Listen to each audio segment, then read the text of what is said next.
ඔයාලව ආදරයෙන් මගේ channel එකට පිළිගන්නවා. ඉතින් වැස්ස වෙලාවක සාලයොත් එක්ක සම්බෝලත් එක්ක බත් කටක් කමුද? තෙල් යොදා ගන්න නැති වුණත් හරි රසට කටට රහට කෑම රුචිය වඩවන විදිහට සාලයෝ හදා ගන්න විදිහ තමයි මම මේ වීඩියෝ එකකින් කියලා දෙන්න යන්නේ. මේ තමයි අවශ්‍ය කරන දේවල් ගම්මිරිස්, සුදු ලූණු, ගෝරකා, රම්පේ කරපිංචා, කුරුඳු. ඉතින් ඒ වගේම රසය ගොඩක් වැඩි කරන, ගුණය ගොඩක් වැඩි කරන මෙන්න මේ අමුද්‍රව්‍ය දෙක තමයි මේකේ රහස් අමුද්‍රව්‍ය දෙක. සූදුරුත් එක්ක රතු ලූණු. සූදුරු කියලා කියන්නේ ගොඩක් ආහාර රුචිය වඩවන දෙයක්. ඉතින් අනිවාර්යෙන් මේකට සූදුරු ටිකක් වැඩිපුර ගන්න.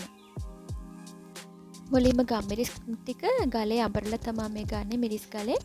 ඊට පස්සේ සුදු ලූණු ටික මෙන්න පොඩක් තලා ගන්නවා. ඒක අර ගොඩාක් තලා ගන්න එපා. රතු ලූණු ටික නම් චුට්ටක් අඹර ගන්න. මොකද ඒකෙන් හොඳ රසයක් එනවා. ඒ වගේම ගොරකා. ඒක ගොරකා ඔයාලා ගොරකා වල අඹුල් ප්‍රමාණයට ගන්න. මේ විදිහට චුට්ටක් තාලලා දාන්න. ඒකට ගොඩක් හොඳයි. මේ ඉන්නේ අපේ අම්මා සාලය හදනකම් බලන් ඉන්න පූ බබා. මේකට අපි ඊට පස්සේ ඇතිලියකට මිරිස් කුඩු 3-5 කුඩු, ගම්මිරිස් කුඩු, කහ කුඩු, එතකොට අපි තලාගත්ත සූදුරු, අනිත් තලාගත්ත ලූණු, සුදු ලූණු, ඒ වගේ ඔක්කොම දේවල් කරපිංචා ඒවත් එකතු කරලා මේ තියෙන ඉනසල් කරවමනට ඒ ටිකක් දාලා වතුර චුට්ටකුත් දාලා හොඳට චුට්ටක් අතින් මික්ස් කරගන්න. මේක විශේෂත්වය මම කියවනේ තෙල් භාවිතා කරන්නේ නැහැ. ඇත්තටම කොලෙස්ටරෝල් තියෙන අයට තෙල් වැඩි කන්නත් හොඳ නැති හින්දා මේ විදිහට හදලා බලන්න. ඇත්තටම ගුණ වගේම රසත් ගොඩක් වැඩි. මේ විදිහට අපි ලිපේ තියලා මේක චුට්ටක් පස්සව ගන්න ඕනේ. මේ විදිහට චුට්ටක් පැහිගෙන එද්දී මෙන්න හොඳ සුවඳක් එනවා. අර සූදුරු වලින් එන හොඳ සුවඳත් එක්ක හරි රුචිය වඩවන සුවඳක් එනවා. මේ විදිහට අපි සුද්ධ කරගත්ත සාලයෝ ටිකෙන් ටික මේකට දානවා. ඊපස්සේ අපි මේක මදකින්දරේ තියලා මෙන්න මේ විදිහට අවසානයේ අපේ සාලිය ටික කෑමට ගන්න පුළුවන්.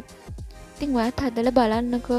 ඇත්තටම හරිම රසයි. තෙල් පාවිච්චියකුත් නැති හින්දා හරිම රසට හදලා ගන්න පුළුවන්. ඉතින් වැස්ස වෙලාවක ඔණු බතුත් එක්ක සම්බෝලයි සාලයයි කන්න තියෙනවා නම් කොච්චර රසද නේද? ඉතින් ඔයාලත් මේ වැස්ස දවස්වල හදලා බලන්නකෝ. ඇත්තටම සූදුරු කියලා කියන ගොඩාක් ඖෂධයක්, ඒ වගේම රතුරුණුත් ඒ වගේ මේ දෙක අනිවාර්යෙන් එකතු කරගන්න. මේක තමයි මේකේ රහස. ඉතින් හදලා බලන්න. උණ හෙම්බිරිස්සාව හැදිලා කන්න බැරුව ඉද්දි අම්මගේ මේ සාලයක කන්න නම් මං ගොඩක් ආසයි. ඇත්තටම ඒක රසයි ඒ වෙලාවට රාජභෝජනයක් වගේ. ඒ තරම් රසයි. ඉතින් ඔයාලත් මේක හදලා බලලා රස කොහොමද කියලා කියන්න. ඉතින් ගොඩාක් ස්තුතියි මගේ වීඩියෝ එකත් එක්ක හිටියට.